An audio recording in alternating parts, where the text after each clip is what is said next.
Today is Tuesday, November 19th. This is Noreen Johnson, and here are the good news headlines of the day.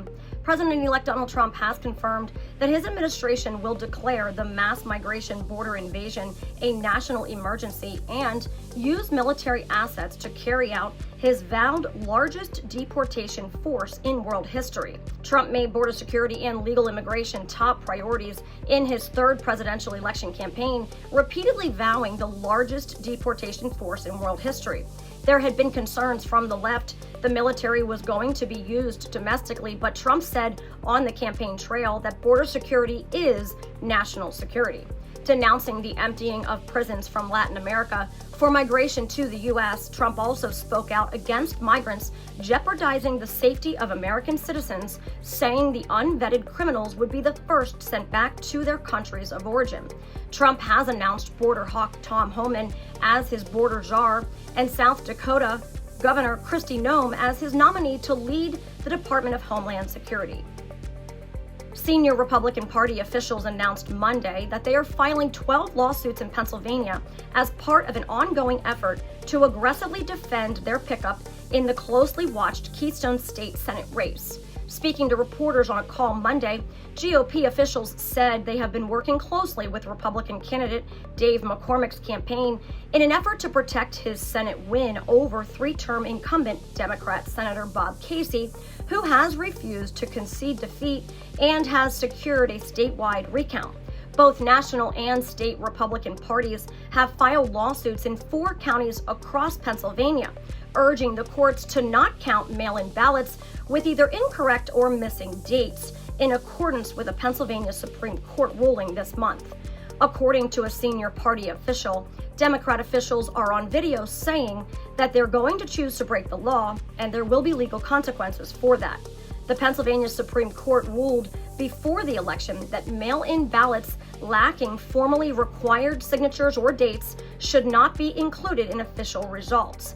But Democrat officials in Philadelphia and other parts of the state, including Bucks County, Centre County, and Montgomery County, have not complied with that order, RNC officials said, prompting this litigation. And then this, Representative Nancy Mace is introducing a resolution to ban transgender women from using women's restrooms at the U.S. Capitol.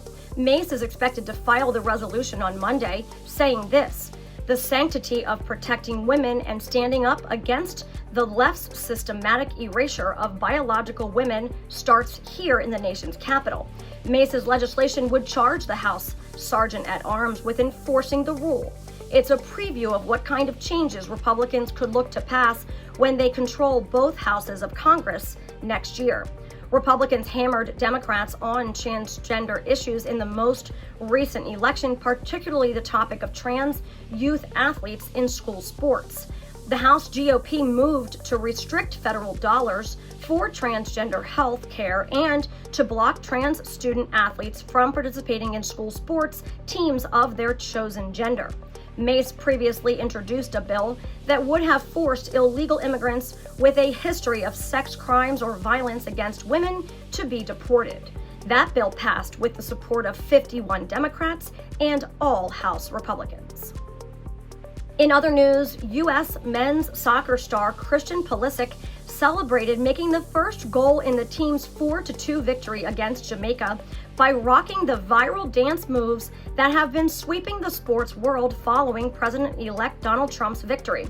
It happened on Monday night at the CONCACAF Nations League quarterfinals in St. Louis when Pulisic kicked the ball over the goalkeeper's head to land it in the back of the net and take U.S. up 1-0 in the game, according to USA Today.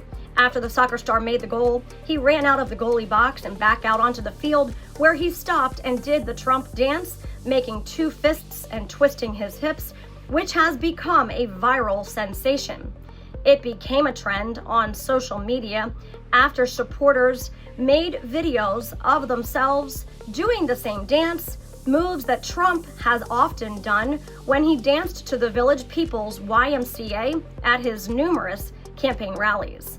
NFL players from across the league have also started celebrating their individual victories by doing the Trump dance as well as UFC champion John Bones Jones, who celebrated his victory over the weekend at Madison Square Garden. And then today we celebrate the feast day of St Agnes of Assisi. Agnes was known for her fidelity to the ideals of St. Francis and St. Clare. She established several monasteries of the poor ladies in northern Italy and is the patron saint of siblings, children of Mary, and chastity. She was canonized in 1753, the year of her 500th anniversary, by Pope Benedict XIV. St. Agnes, pray for us. And those are your daily good news headlines. This is Catholics for Catholics. May God bless you, and may God bless the USA.